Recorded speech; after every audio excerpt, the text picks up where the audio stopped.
it is me and my snowflaked mug cup of tea.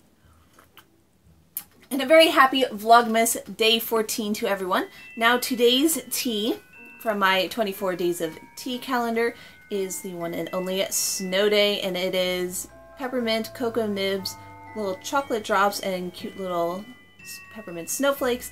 And I do not like peppermint tea, but if it is mint with a lot of chocolate and it's pretty sweet, then I definitely will drink it. So since this is a minty tea, I kind of had a booktube idea that I think you're all going to like.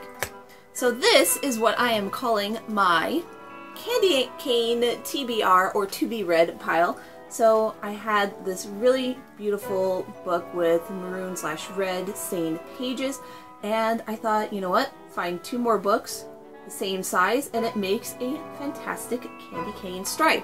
So I'm going to tell you the 3 books that I am currently reading or getting ready to read. So book number 1 is A Deadly Education, and I have been seeing this a lot on booktube lately, and people can't seem to be getting enough of this book. So when I saw it at the library, I decided I definitely had to check it out. Now the only thing I have to say that I'm a little upset with the library is they have this really handy sheet right here so that if you've read this book you can mark it, but it completely covers over the art on this page, and I just wish maybe they had put it the next page in, which is blank, so that it wouldn't cover up the artwork. But apart from that, let me tell you what I've heard or kind of assume about this book. And it sounds like this book is set in a magic school with a female kind of anti-hero, I think it would be, from what I've read here on the dust jacket. And it sounds like she doesn't want to become what people assume that she will be. She doesn't want to level mountains and kill untold millions and make herself the Dark Queen of the world. She thinks that's what people would expect of her, but she definitely doesn't want to turn into what people think she might turn into. And it sounds like she definitely has a grudge against someone, seeing as how the opening here says, "I decided that Orion Lake needed to die after the second time he saved my life."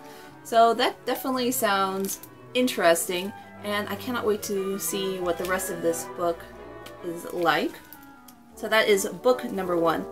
Book number 2 is the red of my candy cane stripe, and this is my latest Owlcrate book. It is Among the Beasts and the Briars, and so far I have read about 2 here on it, and so far I have really loved this. It has a strong female character, and it has magic, it has talking animals, it has a dark and mysterious wood with a magical, or maybe not magical, town in the center of it.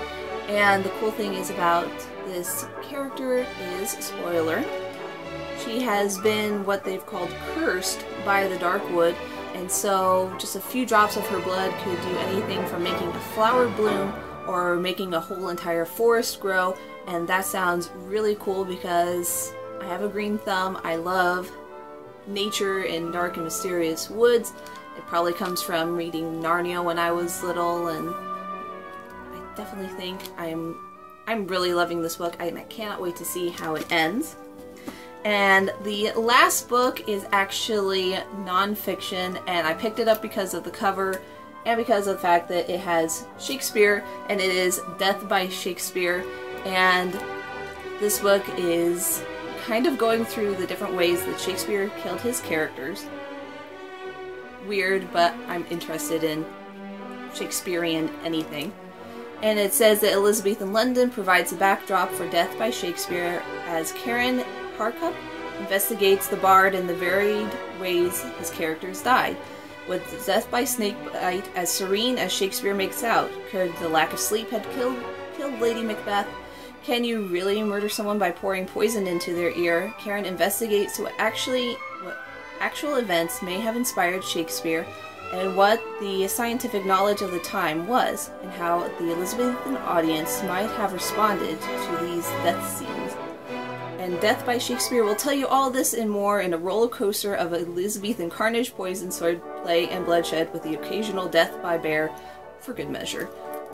it piqued my interest. I love things like forensic anthropology or anything that delves into this kind of stuff, so definitely interesting. And if you look at the spine, it has the red and white kind of candy cane theme still going, so I cannot wait to finish, well, start and finish this book and see all the different interesting ways that Shakespeare killed people. Well, ending on maybe a happier note, Christmas is coming. There's only 10 days left, or is it 11? 10 or 11 days left of Vlogmas. I've been really behind lately, so sorry for that, but hopefully I can get a lot of videos out soon. And if you're interested in watching more videos, go ahead and click right here. And if you're new, welcome to my channel, and go ahead and click right there so you never miss my videos ever again. And don't forget to check out my giveaway, which I will have in the card up above. And thank you so much for watching, and I'll see you all later. Bye!